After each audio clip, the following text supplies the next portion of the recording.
Setiap kematian itu adalah sebuah kepastian, datangnya tanpa pemberitahuan, tapi bukan akhir dari sebuah perjalanan. Tapi di sana ada kiamat yang disebut dengan kiamatul kubra, kiamat besar yang didahului dengan tanda-tandanya. Dua-duanya adalah sebuah kepastian yang pasti terjadi. Kiamat kecil pasti terjadi, kiamat besar pasti terjadi. Tetapi kalau dipastikan di antara dua kiamat ini, tentu kiamat kecil lebih pasti dibandingkan kiamat besar. Karena kiamat besar itu Nabi SAW tidak menyebutkan tanggalnya, tidak menyebutkan bulannya, tidak menyebutkan tahunnya. Kemudian harus didahului dengan tanda-tanda yang disebut dengan tanda-tanda kiamat kecil dan tanda-tanda kiamat besar. Artinya masih lama, entah kapan terjadinya. Kita hanya beriman pasti kiamat besar itu terjadi. Tapi kalau kiamat kecil itu sudah ada di hadapan kita, kepastiannya lebih pasti dibandingkan kiamat besar. Apalagi Nabi SAW membatasi umur umatnya berkisar 60 sampai 70 tahun saja. Kata Rasul, a'maru ummati baina sittina wa sab'in. Usia umatku berkisar 60 sampai 70 tahun saja. Kalaupun yang lewat dari 70 tahun itu tak banyak, kata Nabi. Artinya kebanyakan manusia meninggal di usia 70 ke bawah. Sebagaimana usia nabinya di usia 63 tahun dia meninggal. Makanya bagi orang-orang yang usianya sudah 59 tahun, hati-hati, OTW itu.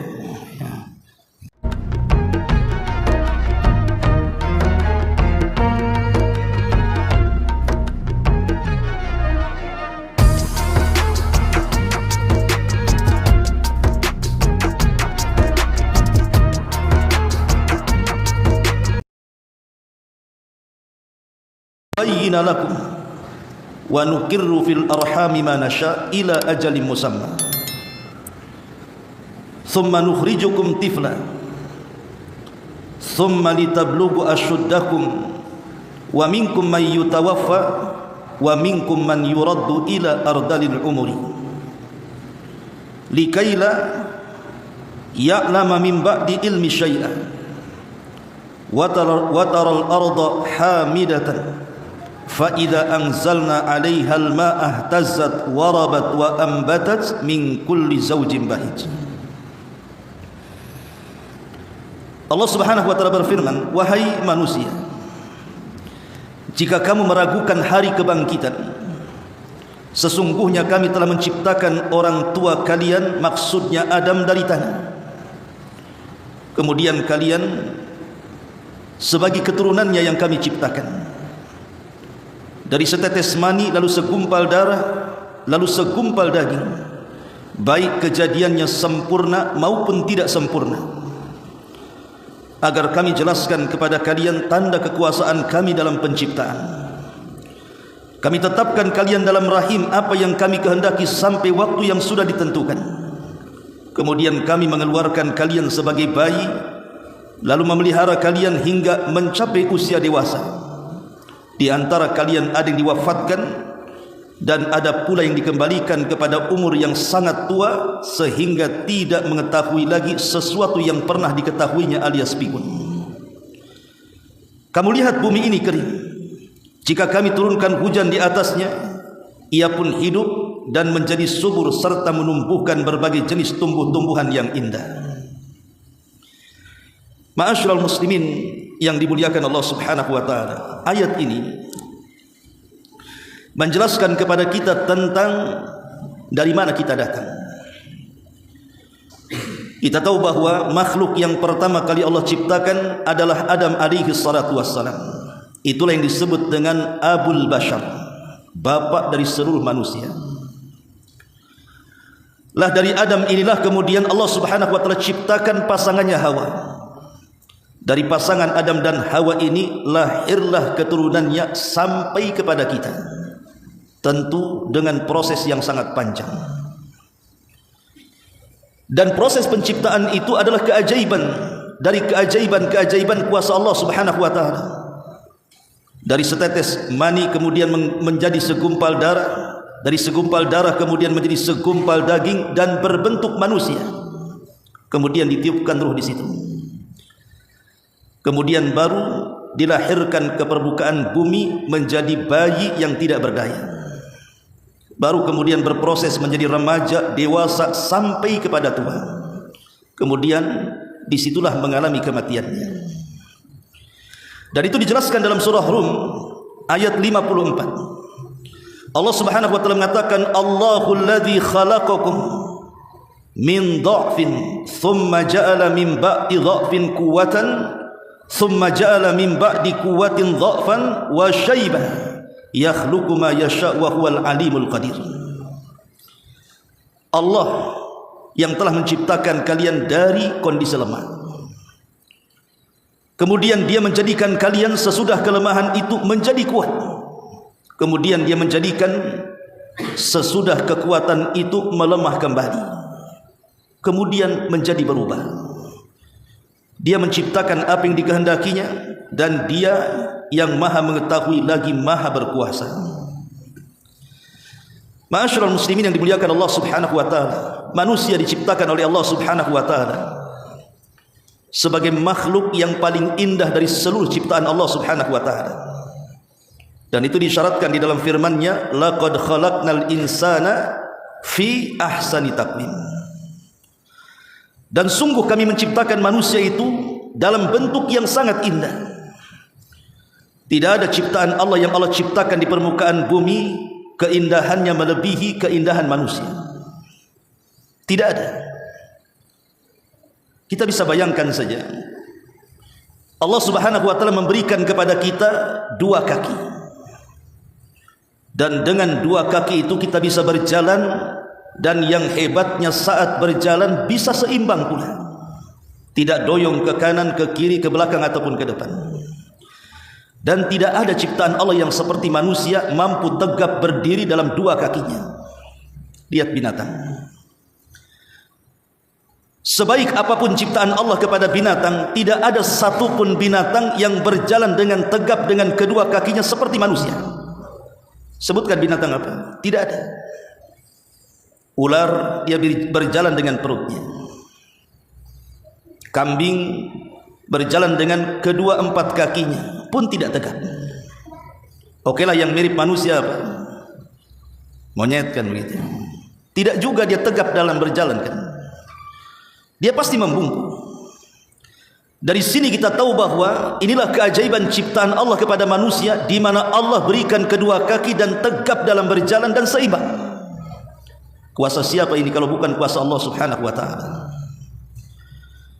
Bahkan Allah Subhanahu wa taala memberikan kedua mata itu seolah-olah Allah Subhanahu wa taala tahu tentang tata letak yang sesungguhnya saat diletakkan kedua mata pada diri manusia itu. Coba bayangkan kalau seandainya mata manusia diletakkan di depan satu, di belakang satu. Mungkin tidak ada orang jual kacamata itu. Dan ini kan keajaiban Allah Subhanahu wa taala, meletakkan dengan tata letak yang sangat indah dan pas ada di situ. Allah letakkan hidung di situ dan pasnya pula lubangnya mengarah ke bawah.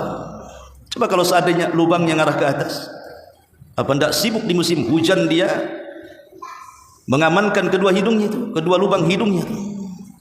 Ini sebuah kekuasaan Allah Subhanahu wa taala. Memang manusia itu Allah ciptakan dengan sebaik-baik bentuk, dan tidak ada ciptaan Allah yang lebih indah dibandingkan manusia. Kenapa demikian? Kenapa manusia diberikan ciptaan yang Allah berikan sebaik mungkin dibandingkan makhluk yang lainnya? Itu karena pada manusia itu ada dua unsur. Yang pertama disebut jasmani dan yang kedua disebut ruhani.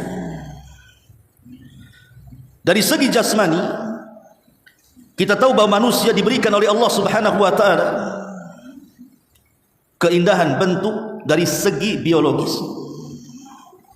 dan dari segi ruhani Allah Subhanahu wa taala berikan kepada manusia kecerdasan otak untuk berfikir, dan ini tidak ada pada makhluk yang lain.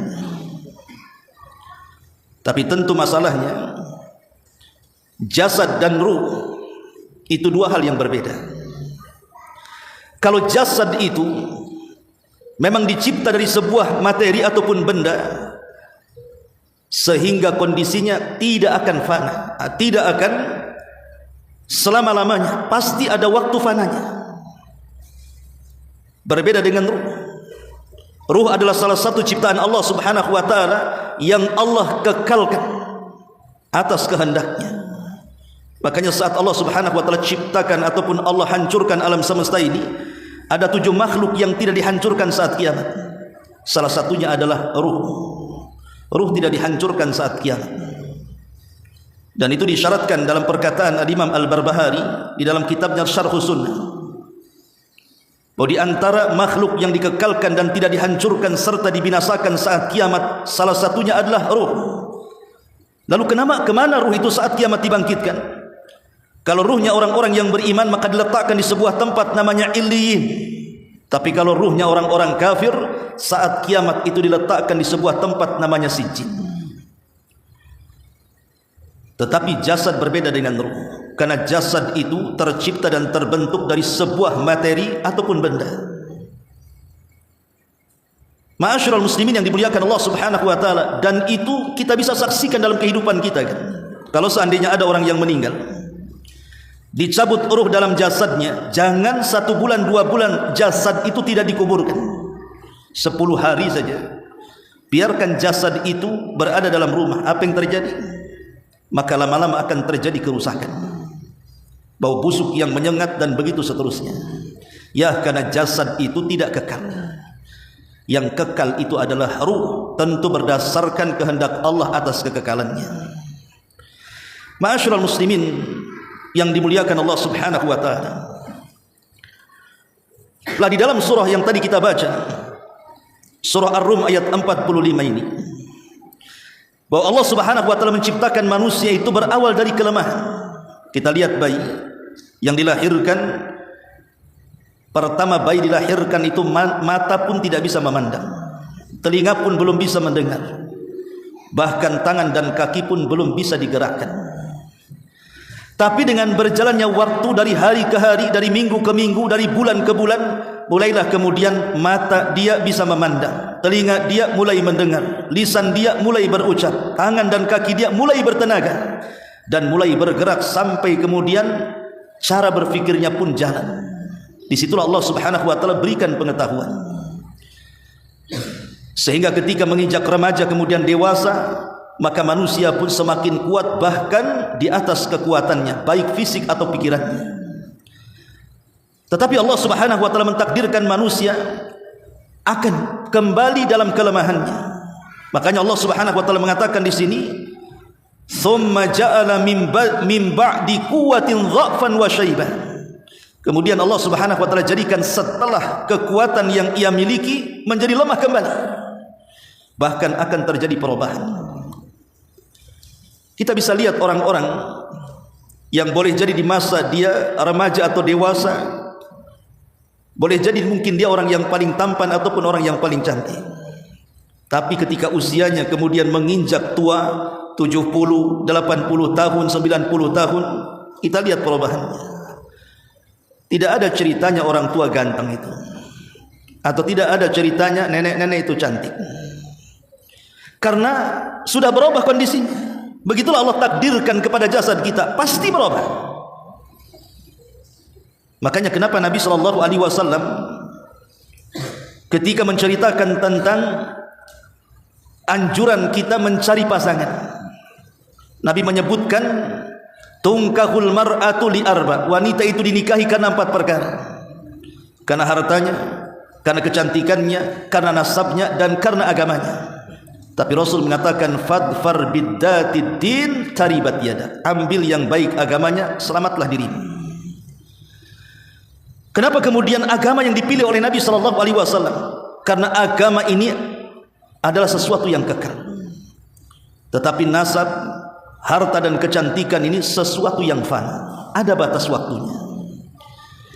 Disitulah kemudian kita tahu bahwa kekuasaan Allah itu luar biasa kepada manusia. Lalu apa yang disombongkan manusia di hadapan Allah Subhanahu wa taala kalau demikian? Ma'asyiral muslimin yang dimuliakan Allah Subhanahu wa taala, Setelah kemudian manusia diciptakan oleh Allah Subhanahu wa taala ke alam dunia ini, maka Allah Subhanahu wa taala mentakdirkan manusia diberikan banyak cobaan di dunia ini. Makanya kata para ulama, ada 3 perkara yang merupakan kepastian bagi manusia, di mana pasti manusia itu mengalaminya. Pertama, manusia itu tidak mungkin istirahat dari ujian. Pasti manusia itu akan diuji. Selesai satu ujian, datang ujian yang lainnya.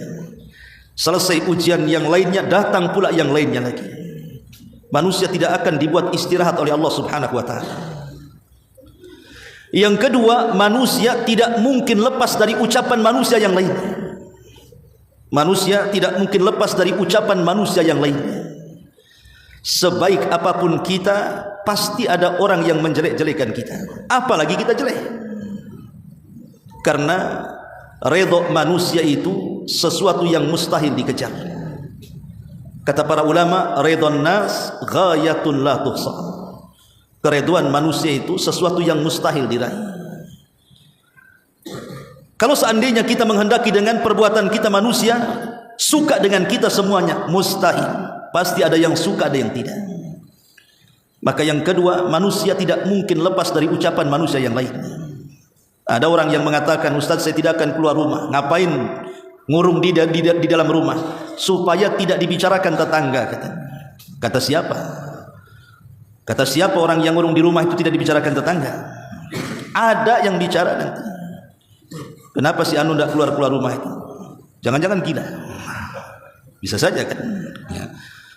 Jangan-jangan dia sakit. Orang yang menghindar dari pembicaraan manusia saja tetap terkena pembicaraan manusia. Karena itu sebuah kepastian.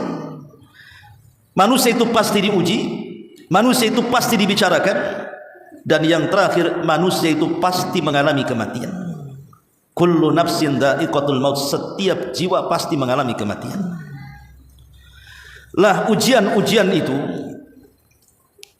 akan dilalui oleh semua manusia. Makanya kita lihat di tengah-tengah manusia itu ada orang yang melakukan kezaliman, ada orang yang dizalimi. Ada orang-orang yang melakukan pembunuhan, ada orang-orang yang dibunuh. Ada orang-orang yang selalu memfitnah, ada orang-orang yang selalu difitnah. Ada orang-orang yang selalu menyakiti, ada orang-orang yang selalu disakiti. Begitulah kondisi dunia. Kondisi dunia itu pasti ada orang baik, ada orang yang tidak baik. Tetapi Allah Subhanahu wa taala bukan berarti membiarkan orang-orang berbuat jahat atau berbuat zalim sekehendaknya mereka berjalan di permukaan bumi. Karena seadil-adilnya pengadilan di bumi tetap tidak akan membawa keadilan. Walaupun di Batam ini ada kantor pengadilan, masuk ke kantor itu tidak dapat keadilan dari situ. Namanya saja kantor pengadilan. Tapi banyak orang-orang yang masuk kantor itu malah keluar dizalimi dari situ. Karena pengadilan dunia ini sehebat apapun, hatta menegakkan syariat Islam sekalipun, seandainya ada orang yang dibunuh, ada orang yang membunuh kemudian dibunuh, itu saja terkadang belum mencapai tingkat keadilan yang memuaskan. Makanya kenapa qisas itu akan diulang pada hari kiamat. Kata Syekh Utsaimin rahimahullahu taala, kenapa ada pengulangan qisas? Padahal orang yang membunuh di dunia sudah dibunuh di dunia, tapi nanti di akhirat diulang lagi kisahnya, supaya mendapatkan keadilan yang mutlak dan sesungguhnya. Dan ketika kedua kakinya melangkah ke sorga, maka dia mendapatkan ketenangan dan kebahagiaan, sehingga tidak ada dendam di antara mereka. Wa naza'na ma fi sudurihim min ghillin ikhwana, kami cabut dalam dada-dada penduduk sorga itu dari kedengkian, hasad dan permusuhan. Ma'asyiral muslimin rahimakumullah. Lah manusia ini tentu ada batas waktunya. Ada yang di usia 30 tahun dia meninggal. Ada yang di usia 40 tahun dia meninggal. Ada yang di usia 70 tahun dia meninggal. Bahkan yang lebih singkat lagi, baru brojol saja sudah meninggal. Dari sini kita tahu bahwa manusia ini memiliki batas akhir dari usianya. Dan ini menunjukkan pendeknya kehidupan dunia. Ma'asyiral muslimin yang dimuliakan Allah Subhanahu wa taala. Tetapi orang-orang yang telah meninggalkan kita, boleh jadi mungkin ratusan abad yang silam mereka sudah meninggalkan kita, dan mereka sudah berada dalam kuburan-kuburan mereka, dan jumlah orang-orang yang ada di dalam kuburan itu kan lebih banyak dibandingkan jumlah orang yang hidup di atas kuburan. Coba bayangkan orang yang meninggal dari sejak zaman Adam sampai hari ini, siapa yang tahu jumlahnya? Tidak ada yang tahu jumlahnya kecuali Allah kan. Artinya orang yang dikubur lebih banyak dibandingkan orang-orang yang di atas kuburan. Tapi yang ingin saya katakan bahwa orang-orang yang di dalam kuburan yang sudah ratusan abad yang silam meninggal dunia sampai hari ini, kiamat tidak kunjung datang. Lalu apa yang mereka lakukan dalam kuburan itu? Sejak zaman Nabi Adam yang meninggal sampai hari ini, loh, kiamat tidak dibangkit-bangkitkan. Maka para ulama mengatakan bahwa manusia ketika meninggal dunia itu kan terbagi menjadi dua kelompok. Ada kelompok yang pertama adalah kelompok yang mati dalam kondisi husnul khatimah. Ada kelompok yang mati dalam kondisi su'ul khatimah. Adapun kelompok-kelompok yang mati dalam kondisi husnul khatimah, baik akhirnya, maka saat dia mati, maka malaikat pun datang dengan baik-baik dan memerintahkan ruhnya keluar dengan pelan-pelan, kemudian mengatakan, ya ayyatuhan nafsu al-mutmainnah irji ila rabbiki radiyatan mardiyah. Wahai jiwa yang tenang, kembalilah kepada Rabb dan engkau akan mendapatkan keridhaan Allah Subhanahu wa taala. Meskipun malaikat maut yang datang kepada kita dengan baik-baik, tapi tetap saja namanya sakaratul maut itu pasti mengalami sakit yang luar biasa, walaupun matinya husnul khatimah. Karena Rasul yang mengatakan, ala wa inna lil mauti la sakarat. Ingatlah dalam kematian itu ada sakaratnya, ada rasa sakit yang tidak ada yang tahu kecuali Allah Subhanahu wa taala. Lalu kalau begitu, apa bedanya rasa sakit yang dialami orang-orang yang beriman saat kematian dengan rasa sakit yang dialami orang-orang kafir saat kematian? Syekh Ali Bassam rahimahullahu taala dalam kitabnya, beliau mengatakan, adapun seseorang yang beriman, dia merasakan sakit saat kematian, boleh jadi rasa sakit yang dialaminya itu sebagai penggugur dosa terakhir bagi dia. Jadi rasa sakit yang dialami orang-orang yang beriman saat kematian boleh jadi itu penggugur dosa akhir bagi dia. Tapi rasa sakit yang dialami orang kafir saat kematian boleh jadi itu muqaddimah azab bagi dia, muqaddimah daripada azab Allah Subhanahu wa taala bagi kematian orang kafir. Lah orang-orang yang mati husnul khatimah itu, kemudian ketika dimasukkan ke liang lahat, kemudian dipendam oleh orang-orang yang dicintainya, sebenarnya dia masih mendengar suara terompah orang-orang yang mengantarkannya, sampai sayup-sayup akhirnya meninggalkan ke gerbang kuburan, kemudian hilang entah kemana. Saat itulah dua malaikat Munkar dan Nakir datang, kemudian memberikan tiga soalan: siapa Rabbmu, siapa nabimu, dan apa agamamu. Tapi karena dia meninggalnya husnul khatimah, maka dia sanggup menjawab. Ketika dia menjawab dengan benar, itulah kemudian Allah Subhanahu wa taala mengatakan, ang sadaqa abdi, hambaku telah benar. Kalau begitu, bukakan pintu sorga kepada dia, hantarkan wewangian dari sorga kepada dia, hantarkan makanan, minuman, pakaian dari sorga kepada dia, dan bentangkan kuburannya sejauh mata memandang. Kemudian datanglah orang yang sangat indah sekali bentuknya, sangat santun bicaranya, kemudian mengajak bicara dan ngobrol. Akhirnya setelah lelah letih ngobrol, orang ini mengatakan, nim naumatal arush, tidurlah seperti tidurnya pengantin. Tidur pengantin tentu beda dengan tidur yang bukan pengantin. Tidur pengantin itu kan tidur tak berasa bahasanya, karena indah segalanya. Sudah subuh rasanya jam 1 saja.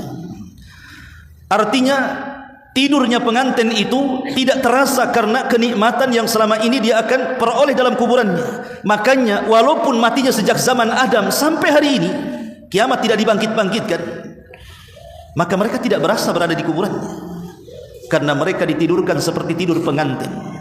Mereka akan mendapatkan apa yang disebut dengan nikmat kubur. Tetapi orang-orang kafir, orang-orang munafik dan orang-orang fasik, orang-orang yang menumpuk dosa, orang-orang yang mati su'ul khatimah, tentu akan berbeda saat kematiannya. Makanya Nabi SAW sampai mengistilahkan kematian orang-orang kafir itu seperti seseorang membawa safud. Safud itu semacam pisau yang bengkok, bahasa kitanya cerulit.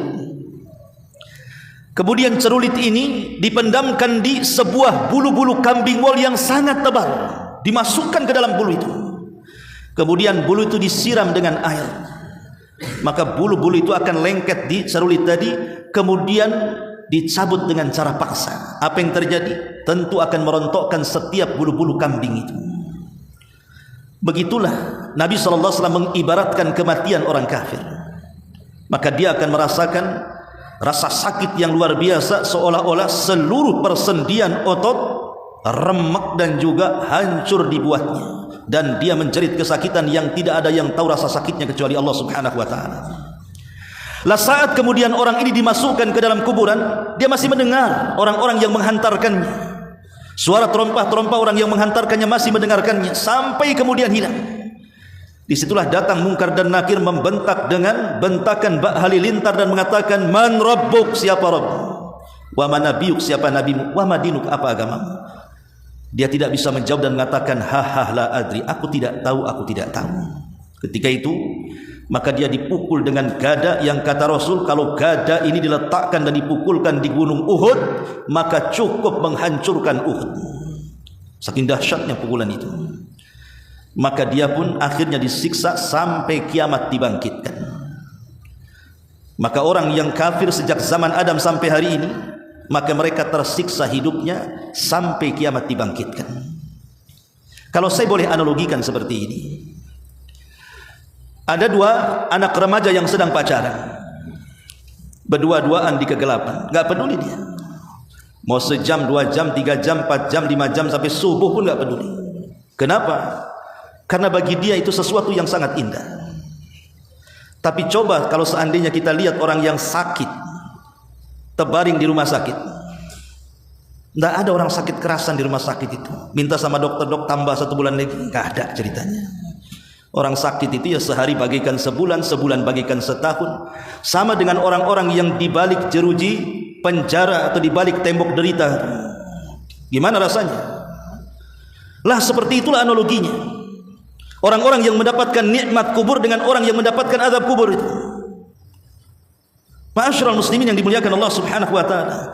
Intinya bahwa setiap manusia akan mengalami kematian, dan kematian itu adalah kiamat dari kiamat-kiamat sughra, kiamat kecil.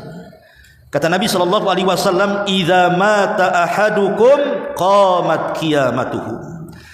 Kalau salah seorang di antara kalian meninggal dunia, berarti telah tegak kiamat kepadanya. Maksudnya kiamat kecil. Jadi kematian itu kiamat kecil. Dan setiap kematian itu adalah sebuah kepastian. Datangnya tanpa pemberitahuan, tapi bukan akhir dari sebuah perjalanan.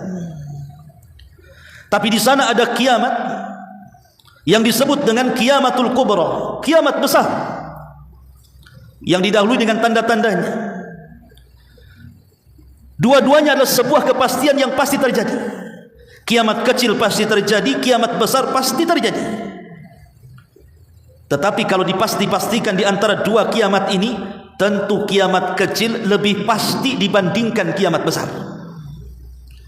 Karena kiamat besar itu Nabi SAW tidak menyebutkan tanggalnya, tidak menyebutkan bulannya, tidak menyebutkan tahunnya. Kemudian harus didahului dengan tanda-tanda yang disebut dengan tanda-tanda kiamat kecil dan tanda-tanda kiamat besar. Artinya masih lama, entah kapan terjadinya. Kita hanya beriman pasti kiamat besar itu terjadi.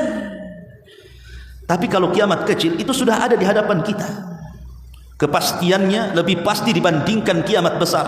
Apalagi Nabi SAW membatasi umur umatnya berkisar 60 sampai 70 tahun saja. Kata Rasul, a'maru ummati baina sittina wa sab'in. Usia umatku berkisar 60 sampai 70 tahun saja. Kalaupun yang lewat dari 70 tahun itu tak banyak, kata Nabi. Artinya kebanyakan manusia meninggal di usia 70 ke bawah. Sebagaimana usia nabinya di usia 63 tahun dia meninggal. Makanya bagi orang-orang yang usianya sudah 59 tahun, hati-hati, OTW itu. Ma'asyiral muslimin yang dimuliakan Allah Subhanahu wa taala. Kalau kita tahu bahwa kematian sebuah kiamat kecil dan datangnya sebuah kepastian, dan sehebat apapun manusia menghindar dari kematian, tetap takdir mati itu tidak akan kemana. Dahulu di zaman Bani Israel terjadi wabah taun yang luar biasa, sampai ribuan orang mati karena wabah taun. Tapi yang selamat, mereka akhirnya keluar dari tempat terkena wabah taun itu. Mereka menyelamatkan dari taun. Akhirnya mereka pun naik ke atas bukit. Yang tadinya mereka berada di lembah, tapi lembah itu karena sudah tersebar penyakit taun dan sudah ribuan orang mati, yang selamat ini akhirnya naik ke atas bukit. Rupanya di atas bukit sudah dihadang malakul maut. Maka malaikat maut kemudian mencabut nyawa mereka. Lari dari kematian masuk ke dalam kematian. Itulah yang diistilahkan bahwa al-hadaru la yamna'u al-qadara. Menghindar dari kematian itu tidak mencegah kematian. Seperti kemarin ada orang yang menghindar dari corona, menghindar dari wabah corona. Rupanya mati juga kelanggar corona. Sama-sama corona tuh. Yang satu penyakit, yang satu mobil. Dia mau menghindar dari penyakit corona, dilanggar mobil corona. Sama-sama corona kan. Orang tidak mati dengan corona, dilanggar pula dengan corona. Itu namanya seseorang menghindar dari kematian, masuk dalam takdir kematian. Tidak mati dengan penyakit, mati dengan langgar, dilanggar lori kan begitu. Atau kepleset kemudian mati, atau ketimpa pulpen dia mati karena pulpennya mungkin satu truk gitu. Ya. Ma'asyiral muslimin yang dimuliakan Allah Subhanahu wa taala. Tapi yang jelas bahwa kematian ini sebuah kepastian lebih pasti dibandingkan kiamat besar. Kiamat besar pasti terjadi, tetapi kan didahului dengan banyak pendahuluan di situ. Ma'asyiral muslimin rahimakumullah. Adapun kiamat besar, maka sebagaimana yang saya katakan tadi, dilalui dengan dua tanda-tanda. Yang pertama disebut dengan alamat, tanda-tanda kiamat yang berupa tanda-tanda kecil. Dan tanda-tanda kecil ini sudah ada sejak zaman Nabi. Bahkan diutusnya Nabi, wafatnya Nabi itu tanda-tanda kiamat kecil. Tapi di sana ada tanda-tanda kiamat besar. Seperti apa tanda-tanda kiamat kecil? Saya akan baca secara ringkas. Pertama, diutusnya Nabi. Itu bagian daripada tanda-tanda kiamat kecil. Kedua, wafatnya Nabi. Ketiga, penaklukan Baitul Maqdis, dan itu pernah terjadi di zaman siapa? Umar bin Khattab dan Salahuddin Al-Ayyubi. Kemudian tersebarnya wabah taun. Maka di zaman Umar ada namanya wabah taun Amwas, karena terjadi di kota yang disebut Amwas, makanya taunnya disebut taun Amwas. Kemudian berlimpahnya harta luar biasa, sampai orang bersedekah susah mencari orang-orang yang miskin untuk disalurkannya. Dan itu pernah terjadi di zaman siapa? Umar bin Abdul Aziz. 2 tahun berkuasa, tidak ada orang miskin rakyatnya, sampai orang sedekah bingung kemana dia mau sedekah. Kalau orang sekarang, orang miskinnya lebih banyak, yang sedekahnya sedikit, sampai orang bingung. Orang miskin itu cari orang yang sedekah. Kalau dulu orang kaya bingung mau sedekah. Kemudian juga di antara tanda-tanda kiamat kecil, terangkatnya ilmu, disebarnya kejahilan, disebarnya riba, bahkan tidak bisa dibedakan mana laki-laki dan mana perempuan. Nampak saja dari belakang itu kayak perempuan, pas dicolek rupanya jenggotan. Saya kemarin tengok ada YouTube, kalau tidak salah di Thailand ya, baru saja mengesahkan tentang LGBT. Itu yang lagi pelukan itu dua-duanya jenggotan tuh. Na'udzubillah tsumma na'udzubillah. Itu pekerjaan kaum Lut, ikhwatu fiddin. Bentar lagi turun azab kepada mereka. Ataupun banyaknya fitnah di mana-mana. Seperti umpamanya peperangan antar kaum muslimin dengan kaum muslimin yang lainnya. Di zaman Nabi tidak ada orang Islam membunuh orang Islam. Di zaman Abu Bakar tidak ada orang Islam berperang dengan orang Islam. Di zaman Umar juga tidak ada. Baru terjadinya peperangan antara Islam dengan Islam itu setelah wafatnya Utsman. Ketika pada masa kekhilafan Ali bin Abi Thalib, di situ banyak terjadi peperangan. Ada namanya perang Siffin, perang kubu Muawiyah dengan kubu Ali. Ada namanya perang Jamal, perang kubu Muawiyah, kubu Ali radhiyallahu an melawan kubunya Aisyah, Zubair dan Talha. Ada di sana namanya perang Nahrawan, tapi Nahrawan ini melawan orang-orang Khawarij. Jadi di zaman Khalifah Ali, makanya kalau kita bercerita tentang biografi Ali itu, dari mulai dia menjabat menjadi khalifah sampai kematiannya hanya perang. Tidak ada lagi. Bahkan Ali pun terbunuh ketika dia hendak melaksanakan salat subuh. Siapa yang membunuhnya? Abdurrahman ibn Mulzam, orang yang hafal Quran. Abdurrahman bin Mulzam itu hafal Quran, dan dia sangat cinta dengan Quran, tapi membunuh Ali atas nama Al-Quran. Na'udzubillah. Sama dengan Utsman juga, dibunuh oleh kelompok Sabaiyah. Kelompok Sabaiyah bukan orang kafir, mereka orang Islam. Anak-anak muda dari Kufah, dari Basrah, kemudian juga dari Mesir, mereka berkumpul. Tiba-tiba kemudian datang ke kota Madinah, mengepung rumah Utsman ketika Utsman sedang berpuasa dan membaca Quran. Tiba-tiba dibantai dengan cara sadis. Kemudian mereka mengatakan sambil mengalungkan Al-Quran di lehernya, inna hadha amara bihadha ala man la yu'min bihadha, katanya. Sesungguhnya ini, sambil ini umpamanya Quran digantungkan seperti itu, sesungguhnya ini maksudnya Al-Quran, memerintahkan untuk membunuh kamu karena engkau tidak percaya dengan Quran. Karena itu ketika membunuh Utsman mereka mengatakan seperti itu, inna hadha amara bihadha ala man la yu'min bihadha, katanya. Sesungguhnya Al-Quran ini memerintahkan untuk membunuh kamu karena engkau tidak yakin dengan Quran, katanya. Subhanallah, Utsman itu satu di antara 3 manusia satu dunia yang pernah menghatamkan Al-Quran dalam 1 rakaat sholat. Utsman, dia pernah sholat witir 1 rakaat, dia hatamkan Quran di sholat witir. Sampai-sampai Utsman bin Affan mengatakan, kalau seandainya hati-hati kalian bersih, maka kalian tidak akan kenyang untuk membaca Al-Quran, katanya. Utsman adalah pakarnya Quran. Kenapa orang-orang ini mengatakan membunuh Utsman atas nama Quran? Nah, ini tanda-tanda kiamat. Perang antar muslim dengan muslim yang lainnya. Dan kita lihat hari ini kan, kita lihat hari ini bukan saja berperang antar kelompok, antar negara kan begitu, antar keluarga, gara-gara rebutan waris bunuh-bunuhan, gara-gara tersinggung dengan tetangganya bunuh-bunuhan, suami bunuh istrinya. Sampai saya lihat YouTube tadi itu, ada seorang suami tega bunuh istrinya, dicor hidup-hidup sampai mati. Na'udzubillah. Nah, ini kan terjadi gara-gara utang piutang bunuh-bunuhan, gara-gara tersinggung ucapan bunuh-bunuhan. Sekarang mudah orang membunuh itu. Dan itu tanda-tanda kiamat. Kata Nabi SAW, wa yakthur al-haraj. Ketika banyak haraj, sahabat mengatakan, apa itu haraj? Maka Rasul mengatakan, al-qatlu, pembunuhan di mana-mana. Sampai Rasul mengatakan, al-qatil la yadri fima qatal, wal maqtulu la yadri fima qutil. Orang yang membunuh bingung kenapa dia bisa membunuh. Orang yang dibunuh makin bingung kenapa aku dibunuh. Nah, itu nanti akhir zaman kayak gitu. Ma'asyiral muslimin wal muslimat rahimakumullah. Dan banyak lagi tanda-tanda kiamat kecil ini. Lah di sana ada tanda-tanda kiamat besar. Tentu dimukaddimahi dengan munculnya Al-Mahdi Al-Muntadhar, Imam Mahdi yang ditunggu-tunggu. Dan Imam Mahdi yang ditunggu-tunggu sampai hari ini belum muncul. Jangan percaya dengan orang-orang yang ngaku Imam Mahdi. Dulu ada ya, orang Medan atau orang mana yang ngaku Imam Mahdi yang dibayat. Orang mana?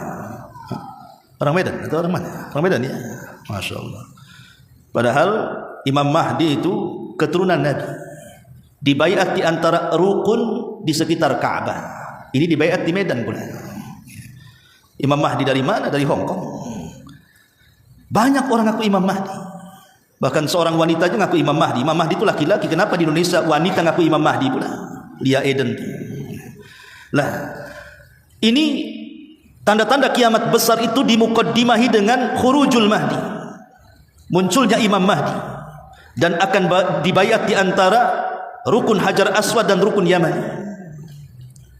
Ketika pembayatan ini terdengar ke Syam, datang pasukan berbendera warna hitam. Kemudian bergerak dari Syam menuju kota Mekah hendak membunuh Al-Mahdi.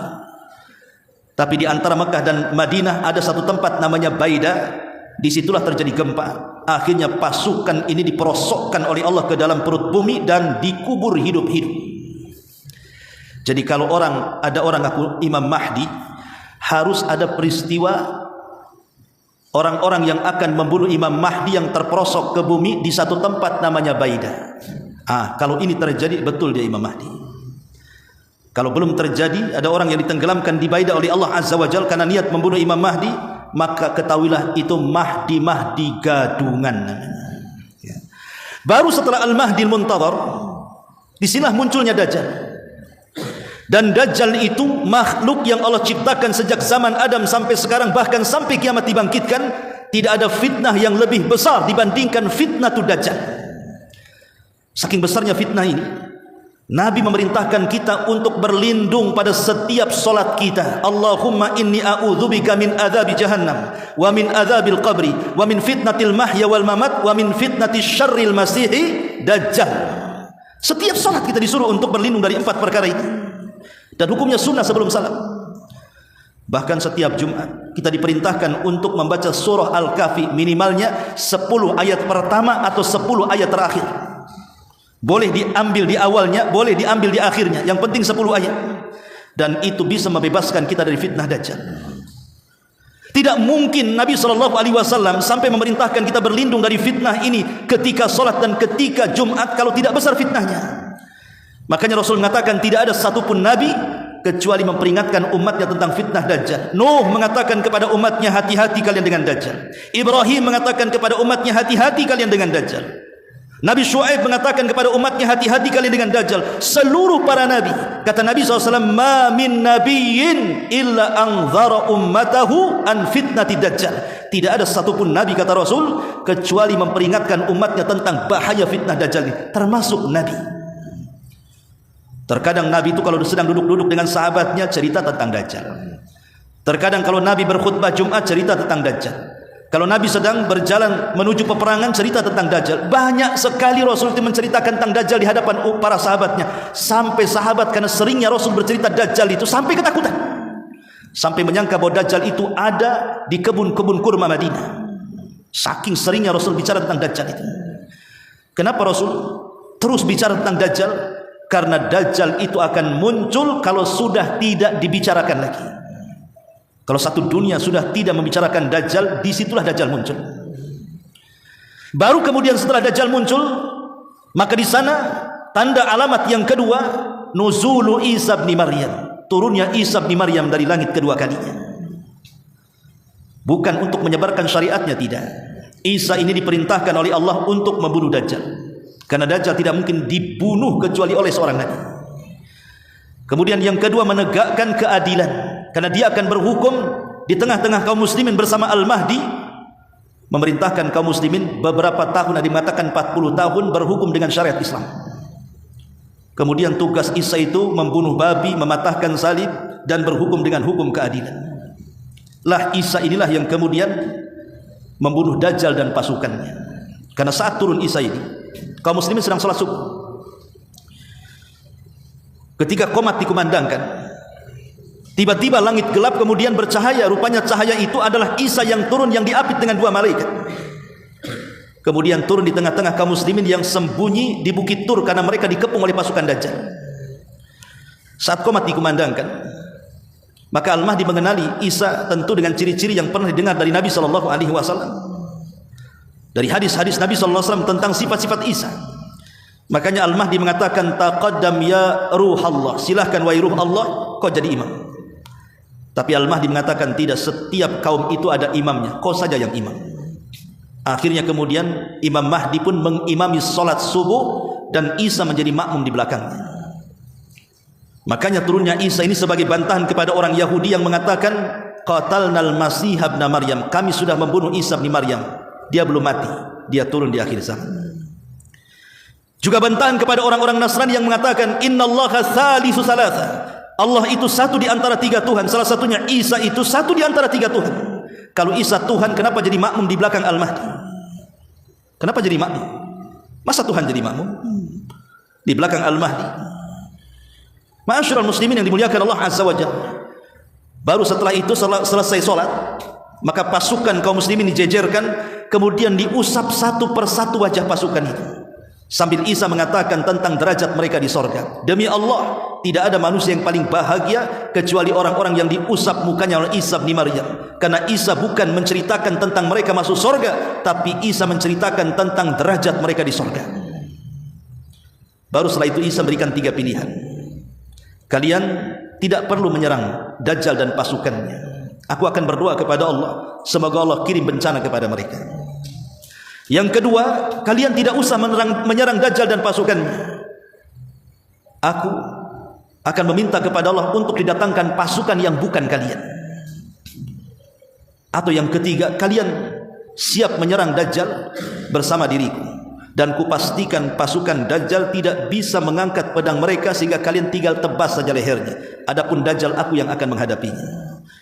Maka pasukan Al-Mahdi memilih yang ketiga, jihad.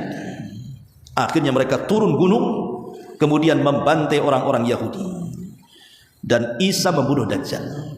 Baru kemudian alamat yang ketiga, munculnya Ya'juj wa Ma'juj.